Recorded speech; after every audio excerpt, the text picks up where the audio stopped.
Wire है like this, यहाँ पे मैंने कर्वी वायर बनाई है, स्ट्रेट भी हो सकती है, उसमें कोई रीजन नहीं है, इट कैन बी कर्वी और स्ट्रेट वायर।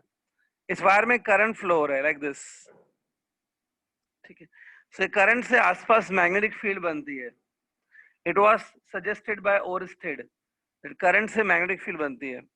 अब यहाँ पे सपोज मैं एक पी पॉइंट ले लेता हूँ, सी दिस, पी पॉइंट पे मुझे मैग्नेटिक फील्ड को कैलकुलेट करना है। I want to calculate the magnetic field at point P. तो उसके लिए सबसे पहला स्टेप ये होता है कि जो पूरा वायर है ना, इसको छोटे छोटे एलिमेंट्स में डिवाइड करो। अज्यूमिंग दैट ये जो वायर है वो छोटे छोटे एलिमेंट्स को ज्वाइन करके पूरा वायर बना हुआ है, ऐसे अज्यूम करना है। अब मैं इसमें एक एलिमेंट ले लेता हूँ, सी दिस एलिमेंट।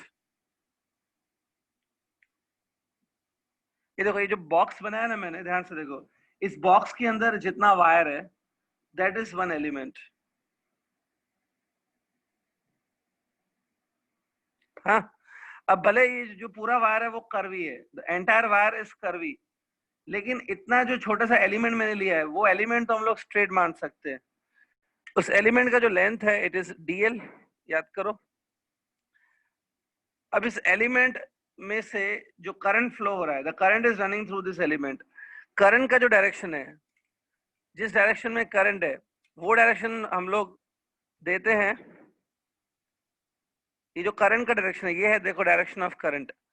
ये डायरेक्शन हम लोग देते हैं डीएल बार को। This become direction of a vector DL बार। और ये एलिमेंट का पी पॉइंट से जो डिस्टेंस है, distance of element from P point, वो है आर। ध्यान से देखो, ये लास्ट टाइम मैंने किया था मुझे याद है, बट एक बार और करने से आपको और थोड़ा क्लियर होगा और माइंड में आपके फिट हो जाएगा। ये हमेशा ध्यान में रखो क्या बोल रहा हूँ मैं। Theta is angle between R and DL, ठीक है।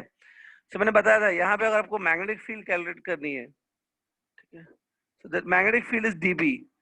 dB is a magnetic field because of one element. dB is a magnetic field because of one element. dB is given by dB is given by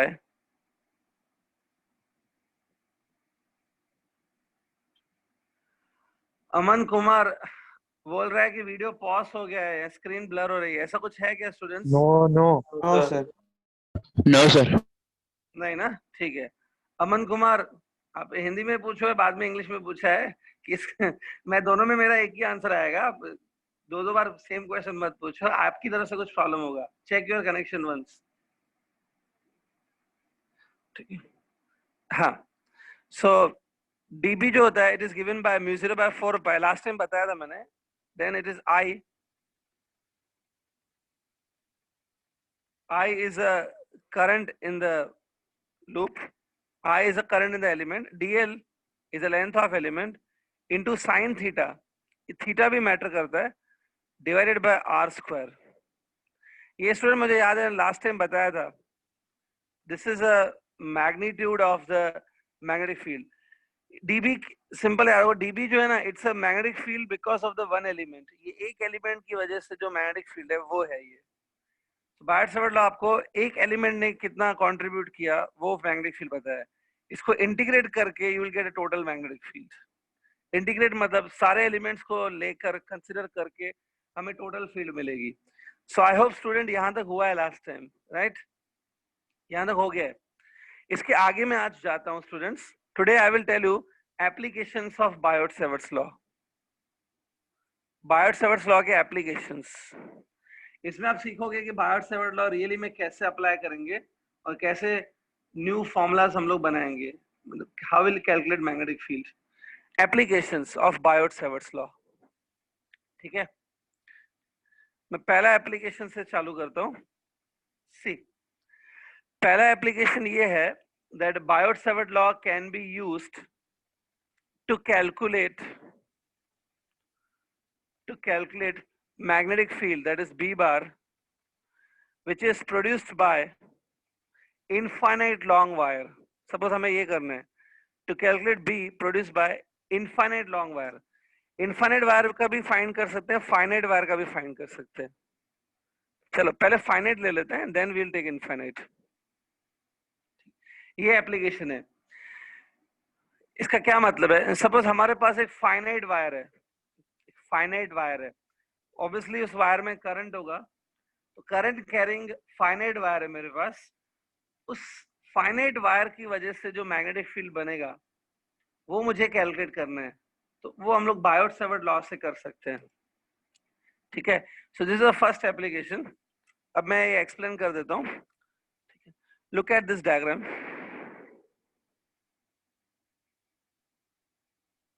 सी, ये diagram देखो, suppose ये एक finite wire है, finite wire है तो उसकी and points भी आपको दिख रही है, its end points are A and B.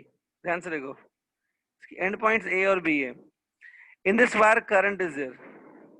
आए, अब कुछ स्टूडेंट को ऐसे डाउट आ रहा होगा कि सर ये वायर तो ऐसे मतलब ओपन वायर दिख रही है, बस ए से बी तक वायर है, बैटरी वैटरी तो कुछ लगाया नहीं है, करंट कैसे फ्लो होगा फिर ओपन वायर में? नहीं, ये ए और बी पॉइंट मैंने एंड पॉइंट्स बताई है, ए के आगे भी सर्किट होगा, बी से पहले भी सर्किट होगा, मेरा खाली कंसर्न ए से बी तक है। ए और बी के आगे कुछ सर्किट होगा, that we are not interested, we have only shown the part A B. उसके आगे क्या है, ए से आगे क्या है, बी से आगे क्या है, वो हमने शो नहीं किया है। हमारा कंसर्न सिर्फ इतनी वायर का है, ए बी। इसमें करंट है, डेफिनेटली कुछ क्लोज सर्किट होगा, कोई बैटरी वगैरह लगी होगी, that's why current is coming.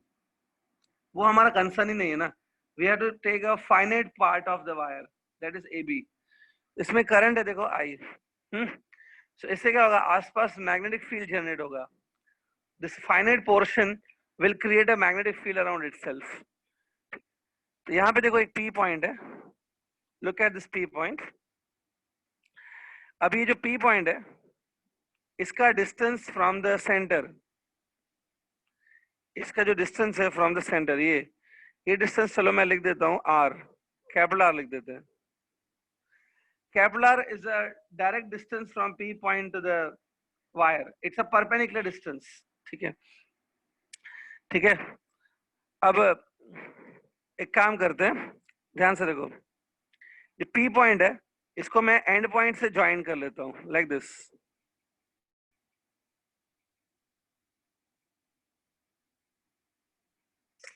I am joining P point with and points. ठीक है, अब एंड पॉइंट के साथ ये देखो यहाँ पे जो एंगल फॉर्म हो रही है, सी दिस एंगल, ये एंगल को चलो मैं नाम देता हूँ अल्फा, इधर लिखता हूँ मैं।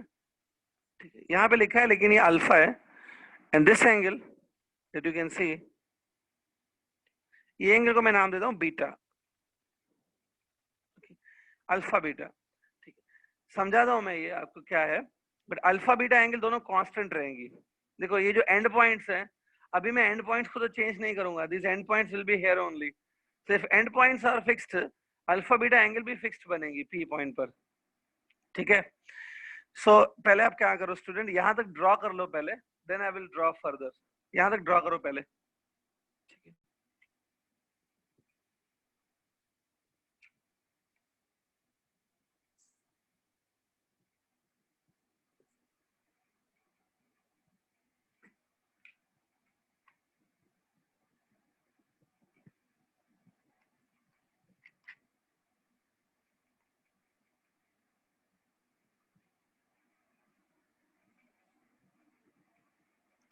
यस, हो गया।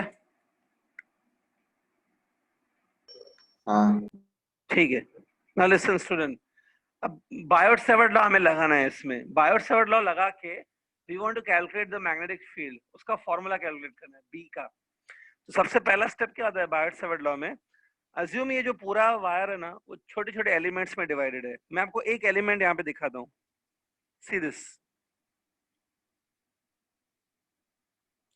ये एलिमेंट है। ठीक है, मैं एलिमेंट का लेंथ वगैरह लिखता हूँ, बट पहले आप एलिमेंट देख लो। एलिमेंट आप ऊपर के हाफ में भी ले सकते हैं, नीचे के हाफ में भी ले सकते हैं, कहीं पे भी। ये एलिमेंट है, एलिमेंट का लेंथ मैं आपको बताता हूँ, but suppose distance of this element from here, यहां से इस एलिमेंट का जो डिस्टेंस है ना, ये डिस्टेंस है लेट्स से एल, ये देखो यहां से यहां तक डिस्टेंस है एल। एलिमेंट का जो अपना लेंथ है वो है डीएल, मतलब हमने क्या किया है दैट इन दिस डायरेक्शन, ये डायरेक्शन में जो लेंथ है उसको एल लिखा है, तो element is present at L distance और एलिमेंट का अपना लेंथ है डीएल। अब एलिमेंट को पी पॉइंट से ज्वाइन करो, join the element with P point. ये जो डिस्टेंस है ना, distance of element from P point, इसको हम लोग लिखते हैं स्मॉल आर, स्मॉल आर, ठीक है। अब ध्यान से देखो, इस एलिमेंट में जो करंट फ्लो हो रहा है, the current in this element is vertically up ना, एलिमेंट में जो करंट है वो वर्टिकली ऊपर जा रहा है, वो मैं देखो शो कर रहा हूँ, ये देखो, see this, it's a direction of current in the element. तो ये डायरेक्शन आपको याद होगा, ये डायरेक्शन डीएल बार का हो जाता है, this is direction of DL bar. So ये डीएल बार है और ये स्मॉल आर, देखो the angle between DL bar and small R, याद है, सी दिस एंगल, ध्यान से देखो इस एंगल को, its angle between DL bar direction and R. ये एंगल को थीटा बोलते हैं ना बायोट-सावर्ट लॉ में, ये एंगल थीटा है। स्टूडेंट अगर आपने बहुत छोटा डायग्राम बना लिया है तो मेरी एडवाइस है फिर से ड्रॉ करो और थोड़ा बड़ा करके ड्रॉ करो। अगर बाय चांस छोटा बना दिया है, 90% स्टूडेंट की हैबिट होती है डायग्राम बहुत छोटा बनाते हैं, पता नहीं क्यों स्पेस सेव करते हैं डायग्राम के टाइम पे। तो अगर बाय चांस छोटा बना दिया तो अभी भी उसको कैंसिल कर दो and draw a bigger one. इसको अगर छोटा बनाएंगे तो बहुत कंफ्यूजन हो जाएगा कौन सी चीज कहां पर है। थोड़ा बड़ा डायग्राम बनाओ, this is theta, it's angle between direction of the DL bar and R bar. यार DL bar having a direction same as current, जो करंट का डायरेक्शन है वही डायरेक्शन डीएल बार का होता है, करंट का डायरेक्शन डीएल को ट्रांसफर किया जाता है। यहां तक हो गया। ये जो मैंने सिंबल लिए ना डीएल आर थीटा, ये सब मैंने बायोट-सावर्ट लॉ के अकॉर्डिंग ही लिए। देखो बायोट-सावर्ट लॉ में the distance of element from P point is taken as small R, इधर भी मैंने वही किया है, distance of this element from P point is small R, ठीक है, ठीक है। सो आई होप स्टूडेंट यहां तक डायग्राम आपका हो गया है। बस एक लास्ट पॉइंट लेनी है यहाँ पे, ये देखो इसको आपने एल लिख दिया है ना, this length is L, L है, और ये छोटा सा डिस्टेंस है वो है डीएल। बस एक लास्ट पॉइंट है अभी, सी वन लास्ट एंगल, एक एंगल मैं और बना रहा हूं, ये देखो ये एंगल, सी दिस केयरफुली, ये जो एंगल है ना, its angle made by this small R and capital R. Small R और कैपिटल आर के बीच में ये एंगल है, देखो ये एंगल को आप कुछ भी नेम्स दे सकते हो, सपोज मैंने इसको सिंबल दिया 5, ऐसा, इट्स अ 5 एंगल 5, ये एंगल स्मॉल आर और कैपिटल आर के बीच में है, देखो, ठीक है। अब कुछ लोगों को कंफ्यूजन हो रहा होगा कि ये एंगल लाई क्यों है आपने, मतलब 5 एंगल का क्या नीड था। देखो इसमें ना मैं डेफिनेटली इंटीग्रेशन करने वाला हूँ, मैं अभी बता देता हूँ क्यों मैंने ये एंगल लाई। ये एंगल देखो ध्यान से, ये वाली, इसको बोलते हैं 5, सिंबल इज कॉल्ड 5, 5, ठीक है। 5 एंगल मैंने क्यों लाई है, क्योंकि मैं इंटीग्रेट करने वाला हूँ आगे चल के, इंटीग्रेशन में फाई के टर्म्स में करूंगा, I am going to bring the integration in terms of phi, क्योंकि वो इजी होता है। फाई को इंटीग्रेट करेंगे ना, मतलब integration will be with respect to phi, तो फाई की लिमिट्स बहुत इजी है। फाई जो एंगल है, फाई एंगल अल्फा से लेके बीटा तक चेंज हो रहा है। द एंगल फाई, जो एंगल फाई है उसकी मिनिमम वैल्यू अल्फा से बीटा तक चेंज होगी। फॉर डिफरेंट डिफरेंट एलिमेंट्स, अलग अलग एलिमेंट्स के लिए फाई एंगल चेंज होता रहेगा। फाई एंगल बीटा के इक्वल भी हो सकता है, फाई एंगल अल्फा के इक्वल भी हो सकता है। मतलब एक पर्टिकुलर एलिमेंट के लिए जो फाई एंगल है it will become equal to alpha, और एक पर्टिकुलर एलिमेंट के लिए फाई एंगल बीटा के इक्वल भी हो जाएगी। फाई की लिमिट्स मुझे पता है अल्फा से बीटा तक, दैट्स व्हाई मैंने ये फाई इंट्रोड्यूस किया है, ठीक है। ध्यान से देख लो। और एक लास्ट पॉइंट, ये थीटा एंगल आपको दिख रहा है ना, सीधे थीटा एंगल, तो ध्यान से देखो, कोई बता सकता है ये एंगल कितना होगा, ये वाली, ये एंगल कितनी होगी? How much will be this angle? Minus theta. It will be 180 minus theta students. तो ये एंगल आपने ऑब्वियसली बड़ा डायग्राम बनाया होगा, तो ये एंगल पे लिख दो 180 माइनस थीटा, या लिख दो पाई माइनस थीटा, पाई रेडियंस माइनस थीटा। तो 180 को पाई भी लिख सकते हैं ना रेडियंस में। तो स्टूडेंट ये एंगल थीटा है ना, थीटा के साथ जो लीनियर पेयर फॉर्म हो रहा है, ये वाली एंगल लीनियर पेयर बना रही है, ये एंगल होगी 180 minus theta, that is pi minus theta. ठीक है, ठीक है, इस एंगल को लिख दो पाई माइनस थीटा। आई होप सबने डायग्राम कंप्लीट कर लिया। ये एंगल को लिख लो 180 माइनस थीटा, ये वाली। ठीक है, अब किसी का डायग्राम में कुछ कंफ्यूजन है तो अभी पूछ लो। If you have any confusion in this diagram please tell me right now. ठीक है, सो इन ऑल देखो, आपके पास आपके डायग्राम में 5 एंगल्स होनी चाहिए, देख लो वो 5 एंगल्स हैं, अल्फा, बीटा, 5, थीटा, पाई माइनस थीटा। हाँ, सर वो आर वाला पार्ट एक बार समझाओ ना। स्मॉल आर की कैपिटल आर, क्या डाउट है? सर दोनों। वो आर आपने वो लिया, वो एक बार फिर से समझाओ ना, वो नेट डिस्कनेक्ट हो गया था। स्मॉल आर में कंफ्यूजन है कि कैपिटल आर में कंफ्यूजन? कैपिटल आर वाला पार्ट। कौन सा? Capital R. Capital R is a perpendicular distance from the wire to the P point. P point और वायर के बीच में जो सबसे छोटा perpendicular distance है, सबसे सीधा distance है, वो capital R है। अब small r बाकी क्या है? Small r is a distance of one element from P point. ये जो एक एलिमेंट आपने लिया है वायर के ऊपर, उस एक एलिमेंट का जो डिस्टेंस है P पॉइंट से, वो स्मॉल r है। स्मॉल r कांस्टेंट नहीं है, अलग अलग एलिमेंट्स के लिए स्मॉल r चेंज होता रहेगा, बट कैपिटल R कांस्टेंट है। Capital R is a direct distance from P point two the wire. ठीक है, ठीक है स्टूडेंट्स, आप सोच के देखो, अगर आप दूसरे एलिमेंट लोगे, यहाँ पे दूसरे एलिमेंट लोगे, स्मॉल r चेंज होगा, कैपिटल R लेकिन उतना का उतना ही रहेगा। सो स्टूडेंट, डायग्राम कंप्लीट है ना सबका? क्योंकि डायग्राम बहुत इंपॉर्टेंट रोल प्ले करने वाला है। डायग्राम ही गलत बना दिया तो आपको समझ में नहीं आएगा क्या हुआ। और ये एल और डीएल भी लिखा होना चाहिए, देख लो एल एंड डीएल। ठीक है, तो डायग्राम अब आपके सामने है। अब मैं पेज टर्न कर रहा हूं, अभी डायग्राम स्क्रीन पे नहीं रहेगा, बट आपके पास डायग्राम होना चाहिए। ठीक है, ठीक है, तो लेट्स स्टार्ट नाउ। ठीक है, अब देखो, अब मुझे क्या फाइंड करना है, याद है? I want to find magnetic field. हाँ, तो magnetic field at point P due to element DL. सिर्फ एक एलिमेंट डीएल की वजह से जो मैग्नेटिक फील्ड है, पहले मैं वो निकालूंगा। वो मैग्नेटिक फील्ड को लिखेंगे dB, which is mu 0/4 pi I into DL element sine theta divided by R square. ये तो बायोट-सैवर्ट्स लॉ लगाया मैंने अभी तक, तो ये पहला स्टेप है student. I found magnetic field because of one element. ठीक है, यस।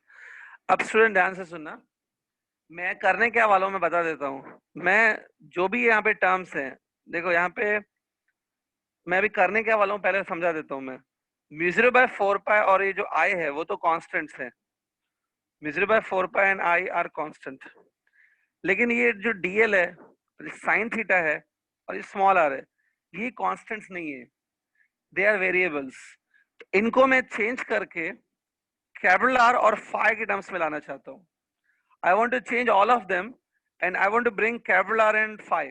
क्यों ऐसा है कि कैपिटल R तो कांस्टेंट है ना, उसके टर्म्स में लाऊंगा तो कांस्टेंट है कैपिटल R, वो अच्छी बात हो जाएगी, इंटीग्रेशन से बाहर जाएगा वो।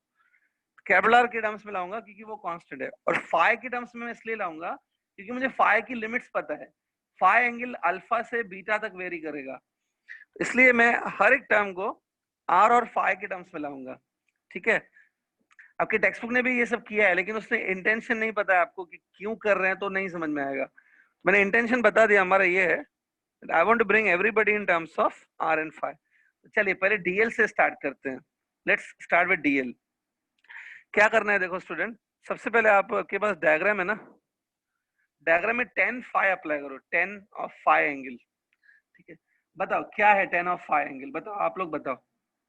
सी the diagram, refer it, what is tan phi is equal to, या एनीबॉडी? डायग्राम देखो अच्छे से। DL bar by DL R. DL DL bar by bar R. by capital or smaller? Capital R. Capital R.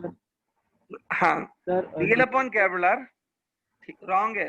L upon R. वही L L upon upon capital R। R. L upon capital R. DL कहाँ से आ गया? L upon R है। मुझे उम्मीद है आपने diagram अच्छे से बनाया होगा।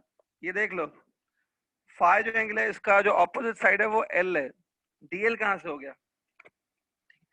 ठीक है, L by R। इसमें से आप L का वैल्यू निकालो, तो L will be R tan phi, बराबर। अब L will be R tan phi। अब इसका डेरिवेटिव ले लेंगे विथ रिस्पेक्ट टू phi, मतलब ऐसे DL by d phi, derivative लिया विथ रिस्पेक्ट टू phi। ये कैपिटल कांस्टेंट है स्टूडेंट, हर एक एलिमेंट के लिए R उतना ही रहेगा। ठीक है, तो R का डेरिवेटिव नहीं होगा लेकिन tan phi का डेरिवेटिव होगा। आप में से किसी को पता है what is the derivative of tan phi? Derivative of tan क्या होता है? Sec square phi. Sec square phi. Very good, चलो इतना तो मैथ्स आना चाहिए। Derivative of tan phi will be sec square phi। अब मुझे क्या करना है, DL फाइंड करना है, तो इसको यहाँ शिफ्ट कर दो। सो DL आ गया, DL comes to be R sec square phi into d phi। देखो ये DL आ गया, R और phi के टर्म्स में आ गया। I got DL in terms of R and phi। ऐसे करना होता है स्टूडेंट्स, ठीक है। चलो DL से काम हो गया, अब आते हैं साइन थीटा पर। एक काम करो स्टूडेंट, ये जो आपने फर्स्ट फॉर्मूला लिखी है, ये वाली बायोट-सावर्ट लॉ, इसको फर्स्ट इक्वेशन दे दो, गिव इट फर्स्ट इक्वेशन। ये जो भी फाइंड किया, सेकंड इक्वेशन। कुछ देर के बाद हम लोग सेकंड इक्वेशन को फर्स्ट में सब्स्टिट्यूट करेंगे ना, that's why I did this. इसको फर्स्ट नेम दो, इसको सेकंड इक्वेशन। अब आते हैं साइन थीटा पे। देखो ये आपको ट्रिग्नोमेट्री में पता होगा, sine theta is same as sine of pi minus theta. ये दोनों इक्वल ही होते हैं, sine of pi minus theta and sine theta are equal, exact equal. तो आपके पास डायग्राम है, आपने अच्छे से ड्रॉ किया है डायग्राम। डायग्राम में जाओ and sine of pi minus theta apply करो in the triangle. What is sine of pi minus theta? Tell me. Capital R by small r.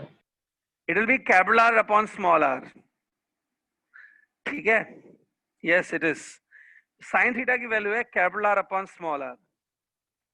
जी मैं साइन थीटा की जगह ये लिख दूंगा, capital R upon small r, ठीक है। तो ये साइन थीटा को भी मैंने डील कर लिया, उसकी जगह हम लोग लिखेंगे capital R by small r, equation number 3, ठीक है। दे दो इक्वेशन 3। लास्ट साइन थीटा से डील हो गया, अब मुझे बस इससे डील करना है, स्मॉल r से। I want to deal with small r। उसके लिए क्या करो आप, स्मॉल r से डील करने के लिए आपके पास जो ट्रायंगल है, फिगर को देखो, फिगर में cos ऑफ फाई अप्लाई करो, cos of phi. cos phi apply करोगे ना, तो देखो क्या आ रहा है, cos phi will be equal to, बोलो cos फाई क्या होगा? Capital R upon small r. Capital R upon small r. Yes, ये देखो यही आएगा सेम, मतलब sine theta and cos phi are same and all, ठीक है। तो cos फाई आपने अप्लाई किया, it is capital R by small r। इसमें से स्मॉल r फाइंड करो, small r will be capital R divided by cos theta, correct?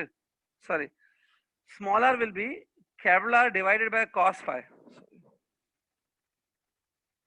ये आएगी देखो स्टूडेंट स्मॉल r की वैल्यू ना, it is 1 upon cos phi को हम लोग sec फाई लिख सकते हैं। Small r will be r into sec phi, ये आएगा स्मॉल r, इक्वेशन नंबर 4, ठीक है। देखो ये स्मॉल r की वैल्यू है।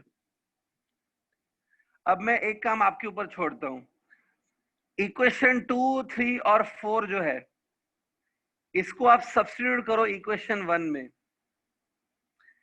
Substitute equation 2, 3 and 4 in the equation 1। ठीक है, ये आप करो। ठीक है, यहाँ पे डालो इक्वेशन 2, 3 और 4 की वैल्यू इक्वेशन 1 में। देखो हर चीज जो है r और phi के टर्म्स में आ जाएगी। Everything will come in terms of r and phi। बताओ क्या इक्वेशन आ रही है वो बताओ। dB is equal to μ0/4 pi into I। बाकी यहाँ पे dl का वैल्यू डालो, साइन थीटा का वैल्यू डालो, स्मॉल r का वैल्यू डालो।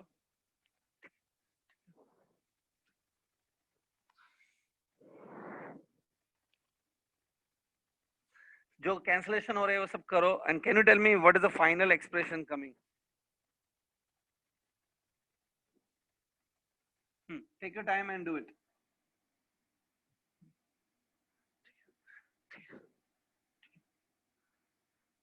आपको बताना है कि इक्वेशन 1 का फाइनल फॉर्म क्या होगा आफ्टर पुटिंग 2, 3, 4 इन इट।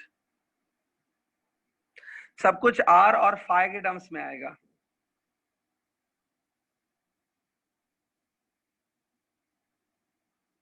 या एनीबॉडी कर रहे हो ना? I hope so.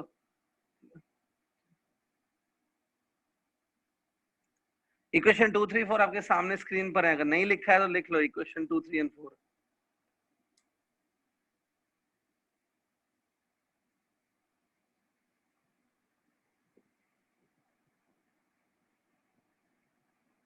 Hello.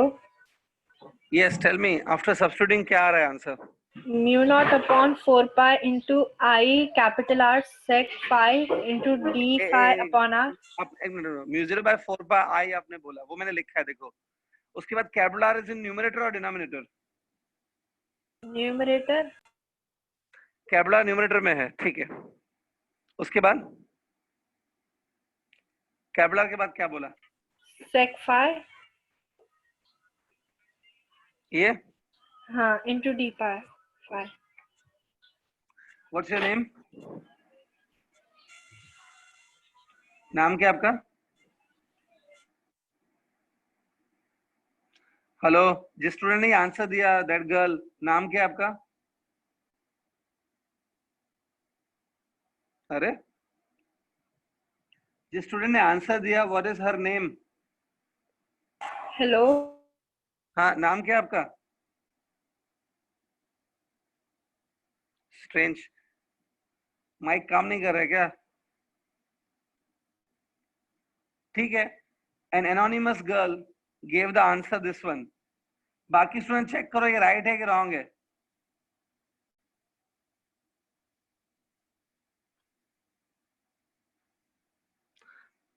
Please everybody check करो ये राइट है कि रॉन्ग है। Hello. Yes sir upon small r है क्या? हाँ अपॉन स्मॉल आर है। इसमें अपॉन स्मॉल आर भी है? हाँ मुझे आया। ठीक है, तो एक काम करो, अपॉन में जो स्मॉल आर आप बोल रहे हो, उस स्मॉल आर की देखो ये वैल्यू है, देखो इक्वेशन नंबर 4 देखो, स्मॉल आर की वैल्यू तो ये है r sec phi। अगर मैं वो डाल दूं r sec phi तो r sec phi कैंसिल हो जाएगा। श्योर ऐसा ही करना है? नहीं। आपका नाम क्या है बेटा? सृष्टि। सृष्टि, आपने ये आंसर दिया ना, ये r sec phi। Sir upon small r है। सृष्टि रॉन्ग कर रहे हो आप, you are doing blunder mistake. आपको सब्स्टिट्यूशन करने भी नहीं आ रहा है बेटा, तो ध्यान से करो, ये रॉन्ग है स्टूडेंट्स। Sir hello sir. हाँ, कोई बता सकता है मुझे सर इक्वेशन 1 क्या बनेगा लास्ट में? तो I अपॉन 4 पाई आ रहा है। मुझे फाइनली आंसर बताओ कि फर्स्ट इक्वेशन क्या बनेगा आपका, पूरा बताओ equation. dB is equal to μ0/4 pi I। इसके आगे आपको बताना है into R sec square phi small R की कैपिटल कैपिटल R, उसके आगे into sec square phi into d phi into r by r. मतलब capital R by small R. हाँ, upon हाँ बोलो। upon r by cos phi whole square इतना बड़ा expression नहीं है बेटा, इतना नहीं, बड़ा फिजिक्स में फर्स्ट स्टेप है, एक्सप्रेशन। उसके आगे का आंसर मेरे पास।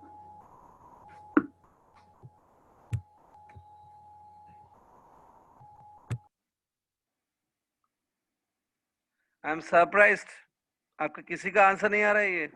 हेलो सर, हाँ बोलो। आंसर बताओ। आप बताओ ना। dB is equals to mu 0 upon 4 pi यस, I d phi I d phi upon capital R sec phi. मतलब सेक फाई भी डिनोमिनेटर में है कि न्यूमरेटर में है? डिनोमिनेटर में। What's your name? अमला।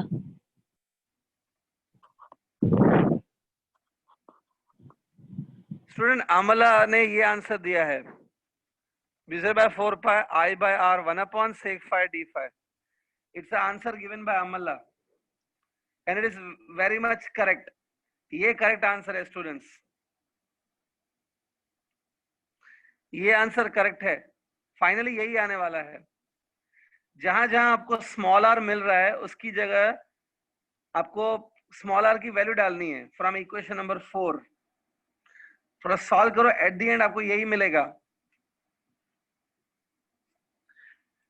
ठीक है, अब इसमें देखो 1 अपॉन सेक फाई है, 1 अपॉन सेक फाई को कॉस फाई लिख सकते हैं ना, तो final expression will be mu 0 by 4 pi I by r 1 upon sec become cos phi d phi। ये आने वाला है final expression. This is a magnetic field because of one element, ये एक एलिमेंट की वजह से मैग्नेटिक फील्ड है। सो देयरफॉर अगर आपको मैग्नेटिक फील्ड पूरी वायर की वजह से फाइंड करनी है, magnetic field due to wire find करनी है, तो उसके लिए आपको इंटीग्रेट करना पड़ेगा। Integrate this term, integration of mu 0 by 4 pi I by r cos phi d phi, इस पूरे टर्म को इंटीग्रेट करना होगा स्टूडेंट्स। अब मैं इंटीग्रेशन कर रहा हूं, इंटीग्रेशन से म्यू 0 by 4 pi बाहर जाएगा, I by r भी बाहर जाएगा, it will be just integration of cos phi। What's the integration of cos phi? बताओ। Sin phi. Minus sign. Minus sine. हाँ, जो माइनस sin साइन phi. बोल रहे हैं, शेम ऑन यू, जो माइनस साइन बोल रहे हैं। 12th स्टैंडर्ड आधा हो चुका है, आपको अभी तक इंटीग्रेशन का कॉन्सेप्ट नहीं पता। इंटीग्रेशन ऑफ कॉस जो होता है वो प्लस साइन फाई होता है। बार बार इंटीग्रेशन में आप डेरिवेटिव की फॉर्मूलास लगा रहे हो, वो डेरिवेटिव होता है। Derivative of cos phi will be minus sine phi. Here we are doing integration, it's because of lack of practice. एक बार टीचर करा देते हैं, उसके बाद आप नोटबुक ही नहीं खोलते हो। इट इज योर ड्यूटी कि एक बार टीचर कराए उसके बाद थोड़ी प्रैक्टिस करो क्वेश्चंस की। मैथ्स की भी प्रैक्टिस नहीं करते हो क्या? प्रैक्टिस से ही ये चीजें याद रहती है। तो integration of cos is always sine, not minus sign.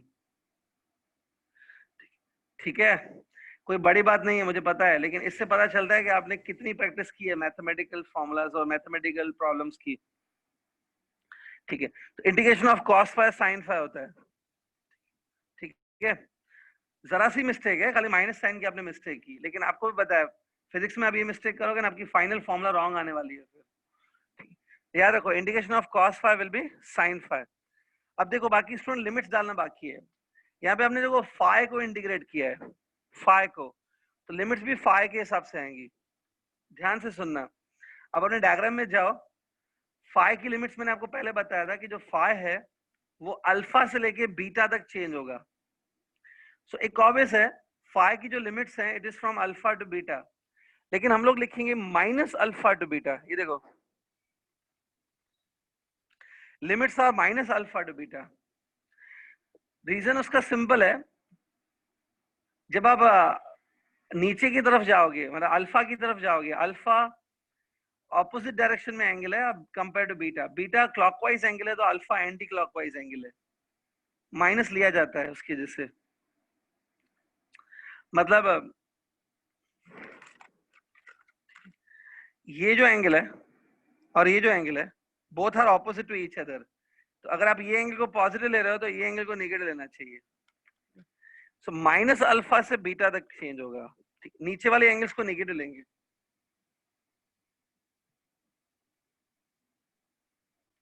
C limits alpha से बीटा तक है, उसमें तो कोई डाउट नहीं होगा, limits will be from alpha to beta.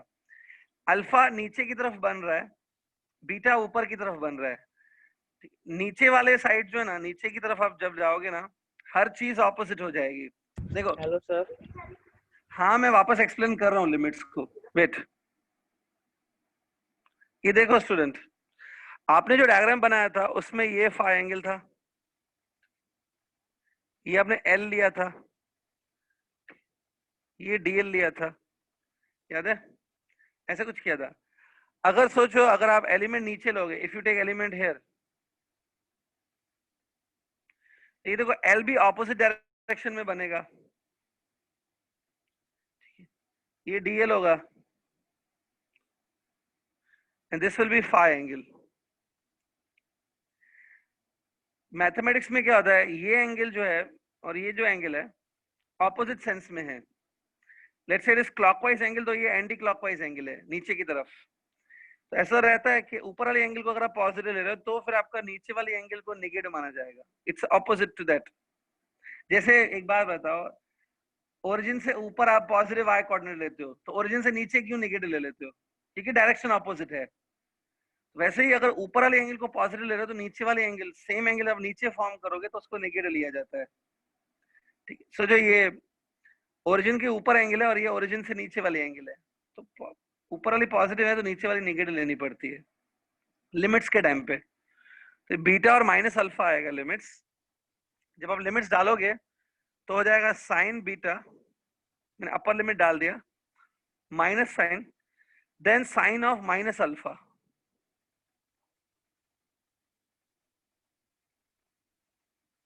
या कोई मुझे बता सकता है साइन ऑफ माइनस अल्फा को क्या करूंगा मैं? What is sine of minus alpha equals to? Minus बाहर ले लेंगे, माइनस साइन बाहर आ जाएगा तो ultimately it will become plus. So formula become mu 0 by 4 pi I by r in the bracket sin beta plus sin alpha. So at the end plus ही आ गया बीच में। This is a formula for magnetic field at point P because of finite current carrying wire. ये है formula, ठीक है। Mu 0 by 4 pi I upon r. This r is a perpendicular distance between P point and the wire. Alpha beta angles जो हैं वो आपको diagram में दिख रही है कि अल्फा बीटा क्या एंगल्स हैं, ठीक है। So this is the formula for B because of the finite wire, ठीक है। यहाँ तक कंप्लीट हो गया स्टूडेंट? देख लो, लिख लो यहाँ तक, राइट एवरीथिंग जो लिखा हुआ लिख लो। But I am very much disappointed, सिर्फ एक स्टूडेंट आमल्ला ने आंसर मुझे बताया कि ये वाला बताया उन्होंने, जो ये हो जाएगा। बाकी कोई स्टूडेंट, मतलब आप सब्स्टिट्यूट भी नहीं कर पा रहे हो चीजों को, क्या फिजिक्स करोगे अगर आप सब्स्टिट्यूशन करना भी नहीं आता है? बहुत छोटा सा काम आपको दिया था मैंने, substitute equation 2, 3 and 4 in the first.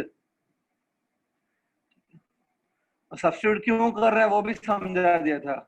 I want to bring everything in terms of capital R and phi. सब कुछ मुझे कैपिटल आर और फाई के टर्म्स में चाहिए था ताकि मैं इंटीग्रेट कर सकूं। उतना लॉजिक समझाने के बाद भी आप लोग नहीं कर रहे थे, वेरी बैड, ठीक है, ठीक है। Completed up to this students?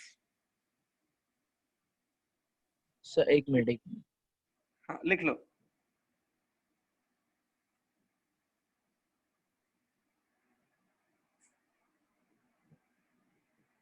कुछ भी मिस हुआ है डेरिवेशन में तो आप बताओ, मैं वो दिखा दूंगा आपको अभी।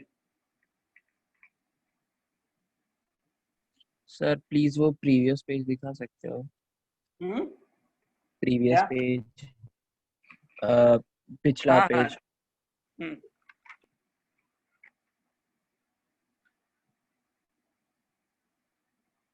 इक्वेशन नंबर 1 है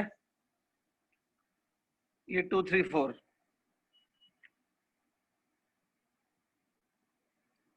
डेरिवेशन अच्छे से देख लो स्टूडेंट, काफी लेंदी मैथमेटिक्स है इस सब में, लेकिन अगर आपको आपका लॉजिक पता है कि हम लोग क्यों ये कर रहे हैं तो इजी हो जाएगा आपको। एवरी टाइम कैपिटल और फाई के टर्म्स में हर चीज चाहिए, तो याद रखो। भले पेज के मार्जिन में कहीं पे पेज के कॉर्नर में लिख के रखो that we want to convert dl, small r, theta, everything in terms of capital R and phi। वो हमारा मेन इंटेंशन है।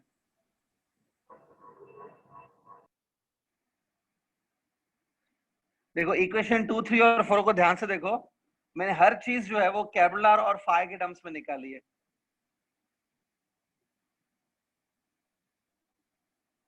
Done sir. ठीक है, so I hope student this is clear now. हाँ अब ध्यान से देखो, मैं आगे बढ़ रहा हूँ। So what we discuss now that if you are having a finite wire like this, ये देखो ये फाइनाइट वायर है, यहाँ पे P पॉइंट है, ऐसे मैंने ज्वाइनिंग किया था लाइक दिस। ये ध्यान से देखना स्टूडेंट्स, ये डायग्राम को ध्यान से देखो। So because of such wire, the magnetic field which is produced at point B at point P, it is given by mu 0 by 4 pi I upon R, देख लो डायग्राम से, in the bracket sin alpha plus sin beta, बराबर। ये हो गया। तो ये finite wire के लिए था। अब देखो, अब इसमें मैं क्या करूंगा, मैं कुछ स्पेशल केसेस लूंगा, सम डिफरेंट केसेस। पहला केस ये है कि आप ऐसे अज्यूम करो, सपोज ऐसे अज्यूम करते हैं कि जो वायर है ना वो फाइनाइट नहीं है, सपोज इनफाइनाइट है। Suppose wire is infinite long. अब मैं अज्यूम कर रहा हूं कि जो ये वायर है ना, सपोज ये बाय चांस अगर ये इनफाइनाइट लॉन्ग हो जाए तो क्या होगा। देखो ध्यान से सुनो, मैं एक ही बार एक्सप्लेन करूंगा इसको। अगर ये वायर इनफाइनाइट लॉन्ग है ना, सपोज ये वायर इनफाइनाइट लॉन्ग है, तो ये जो ए पॉइंट है वो भी इन्फिनिटी पे होगा। A point and B point will be at infinity. अभी ध्यान से देखना, ठीक है, ये देखो जैसे से आप इस ए पॉइंट को ऊपर उठाओगे, as you take a point up, ये जो सेगमेंट है, सी दिस सेगमेंट, ये सेगमेंट भी लंबा होता जाएगा ऐसे, और ये एंगल भी देखो इंक्रीज होता जाएगा। और अगर ये ए पॉइंट इन्फिनिटी पे चला गया, ए पॉइंट रीचेस टू इन्फिनिटी, सो ये जो एंगल है बीटा, बीटा एंगल 90 हो जाएगा almost. If A point is at infinity, this segment will become this way, and as it becomes this way, the beta angle will turn to be 90 degree। Similarly ये जो नीचे वाली point है, अगर ये नीचे पॉइंट जो है उसको और नीचे लेते जाओ ऐसे, तो ये सेगमेंट ऐसे होता जाएगा, अल्फा एंगल विल इंक्रीज। और अगर ये पॉइंट इन्फिनिटी पे है, this B point is infinitely long, नीचे है, बहुत नीचे चला गया बी पॉइंट, तो ये अल्फा एंगल 90 डिग्री हो जाएगा। तो स्टूडेंट इनफाइनाइट वायर के लिए खाली एक चीज है, अल्फा एंड बीटा, ये जो दोनों एंगल्स है ना, they will become 90 degree.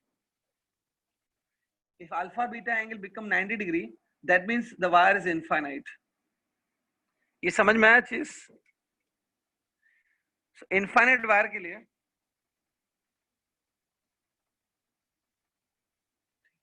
Saurabh Rajak, कुछ डाउट है आपको तो माइक ऑन करके पूछो, मैंने मैसेज नहीं पढ़ा। क्या डाउट है? Hello sir. हाँ जी बोलो। सर इनफाइनाइट वायर का जो हम निकालेंगे मैग्नेटिक फील्ड, सर उसका यूज क्या होगा?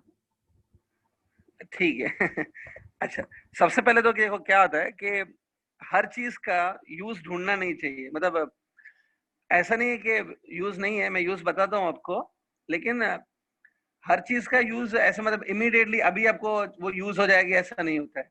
सुनो, पहले जब आपने लोअर क्लासेस में एडिशन सब्ट्रैक्शन ये सब सीखा था, अब उस टाइम पे आपको ये नहीं पता था एडिशन का यूज क्या होता है, बाद में हायर क्लासेस में समझ में आया। वैसे ही हाँ, वैसे ही इनफाइनाइट वायर का भी बहुत सारे यूजेस हैं जो हायर क्लासेस में यूज समझ में आएगा, क्योंकि इंजीनियरिंग वगैरह में काम आता होगा, that's why we are studying. ठीक है, फिर भी लेकिन अगर आपको अभी यहाँ पे एक यूज चाहिए तो मैं बता देता हूँ। सपोज जो रोड पे स्ट्रीट लाइट्स वगैरह लगी होती हैं, जो इलेक्ट्रिकल पोल्स होते हैं रोड पे, एक इलेक्ट्रिकल पोल है, वहां से वायर निकलती है, इलेक्ट्रिकल वायर जो दूसरे पोल्स तक जाती है। जो रोड पे इलेक्ट्रिकल वायर्स लटकती रहती है वो उनकी बात कर रहा हूँ मैं। वो वायर्स जो होती हैं, हाँ सपोज ये रोड पे एक पोल है, ये रोड पे दूसरा पोल है, उनके बीच में से वायर होती है। ये वायर 2-3 किलोमीटर लंबी भी हो सकती है, एक रोड से दूसरे रोड तक जाती है, लंबी वायर हो सकती है। इस वायर में करंट फ्लो होता है, ठीक है, ये स्ट्रीट पे लगे हुए वायर्स की बात कर रहा हूँ मैं, इसमें करंट फ्लो होता है। तो ये वायर को हम लोग ऑलमोस्ट इनफाइनाइटली लॉन्ग अज्यूम कर सकते हैं अगर आप मैग्नेटिक फील्ड फाइंड करोगे इस वायर के जस्ट नीचे, इस वायर के जस्ट नीचे एक पॉइंट ले लो, जस्ट नीचे मतलब नियर बाय पॉइंट ले लो, इस पॉइंट पे आपको मैग्नेटिक फील्ड कैलकुलेट करना है प्रोड्यूस बाय द वायर। तो उस केस में ये वायर को ऑलमोस्ट इनफाइनाइट लॉन्ग लिया जाएगा। तो जो इलेक्ट्रिकल वायर्स रोड पे लटकती हैं वो भी इनफाइनाइट लॉन्ग के जैसी होती हैं, बहुत लंबी वायर्स होती हैं, और उनके आसपास तुमको मैग्नेटिक फील्ड फाइंड करना है, तो ये काम यूज कर सकते हो फॉर्मूला। ठीक है, हाँ सर ठीक है। आपका मुझे समझ गया। आपको डाउट ये था कि सर इनफाइनाइट लंबी चीज होती ही नहीं है, there is nothing like infinite long, तो क्यों कर रहे हैं शायद? हाँ सर वही नहीं नहीं नहीं, फिजिक्स में जो बहुत लंबी चीज होगी, जो बहुत लॉन्ग होगी, तो उसको लगभग इनफाइनाइट मान लेंगे हम लोग। ठीक, तो चलो स्टूडेंट, अल्फा और बीटा, इस फॉर्मूला में अल्फा और बीटा 90 डाल देंगे, so it becomes sin 90 plus sin 90, तो sin 90 is 1, so it will become 1 plus 1, 2 हो जाएगा। so आपका फॉर्मूला ऐसा आएगा, mu 0 by 4 pi I by r in the bracket sin 90 plus sin 90, ठीक है, which is 1 plus 1, that is 2, mu 0 by 4 pi I by r into 2। आपको चाहिए तो ये 2 की टेबल यहाँ पे लगा सकते हो, mu 0 I by 2 pi r, ठीक है, mu 0 I by 2 pi r। तो स्टूडेंट आप यही याद रख सकते हो, और टेक्स्ट बुक ने भी ये फॉर्मूला दिया है, बट मेरी एक सजेशन रहेगी, आगे हम लोग और भी फॉर्मूलास बनाएंगे, तो अगर आप सारी फॉर्मूलास एक साथ याद रखना चाहते हो, कुछ एक टेक्निक से याद रखना चाहते हो, तो मेरी सजेशन ये रहेगी कि आप इसको याद मत करो, कर सकते हो इसको भी, ज्यादा बेटर है आप इसको याद करो।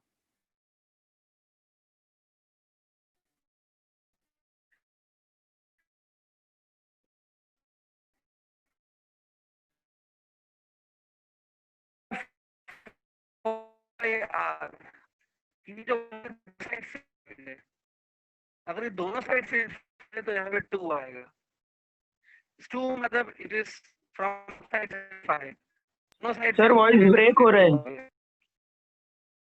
और सर स्क्रीन भी फ्रीज हो गई। स्क्रीन फ्रीज है, वॉइस ब्रेक है। एक सेकंड होल्ड कर, फाइनली फॉर्मूला आपकी आनी चाहिए, mu 0 I by 2 pi r, आ गई वो? Mu 0 I upon 2 pi r, mu 0 I divide by 2 pi r, it's a formula for magnetic field due to infinite long wire। हो गया यहाँ तक? हाँ सर। ठीक है, अब मैं आगे बढ़ रहा हूँ स्टूडेंट।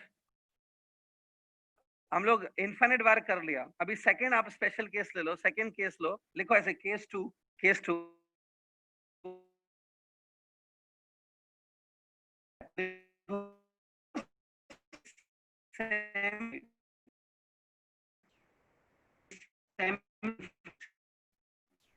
सर स्क्रीन वापस फ्रीज हो गया।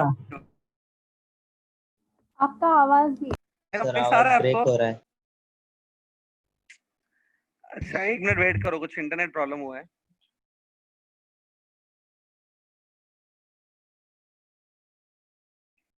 एक सेकंड वेट करो,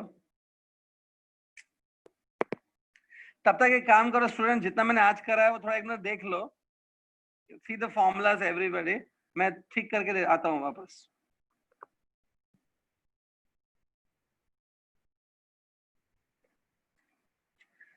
जैसे ही क्लियर हो जाए स्क्रीन और आवाज तो मुझे बता देना प्लीज। आवाज क्लियर है, स्क्रीन नहीं है। आवाज एकदम क्लियर है अभी? Yes sir. सर आपका पिंग बहुत हाई हो गया है, पूरा स्क्रीन ब्लर है, आवाज बहुत अटक रही है। ठीक है, तो मैं वॉइस से, अभी मुझे ज्यादा कुछ करना भी नहीं है, वॉइस से मैं कर सकता हूँ एक्चुअली। आप सुनते जाओ जो मैं बोल रहा हूँ, तो ध्यान से अपनी नोटबुक में करते जाओ। केस 2 लिखा आपने? केस 2, केस 2 है suppose the wire is semi infinite. Semi infinite मतलब आधा इनफाइनाइट, सेमी इनफाइनाइट। अब देखो स्टूडेंट, सेमी इनफाइनाइट वायर क्या होता है? अगर वायर एक साइड से इनफाइनाइट है और दूसरे साइड से फाइनाइट है, उसको सेमी इनफाइनाइट देंगे ना, उसका एंड इनफाइनाइट है, इट्स इनफाइनाइट। दूसरे साइड सर से वो आपकी इनफाइनाइट आवाज नहीं ब्रेक हो है, रहा है। ऐसा।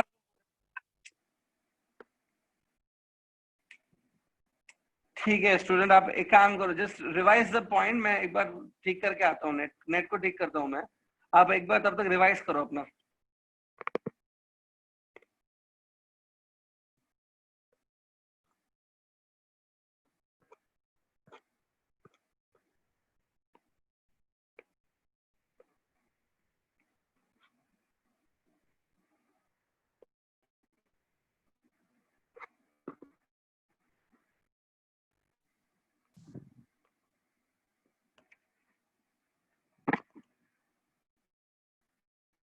स्टूडेंट चेक करो एक बार, स्क्रीन दिख रहा है? नहीं सर ब्लर है, बहुत ब्लर। अंधेरा है सर। सर अंधेरा हो गया है। सब फ्रीज हो गया स्क्रीन।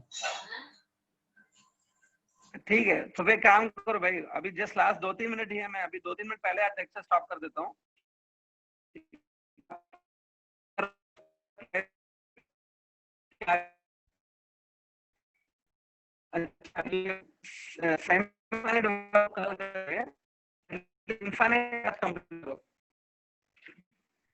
इनफाइनाइट क्लियर है? इनफाइनाइट वायर के लिए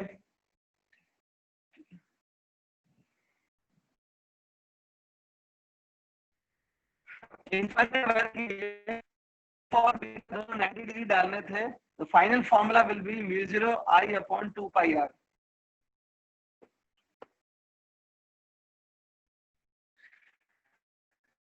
प्रतिभा मैम,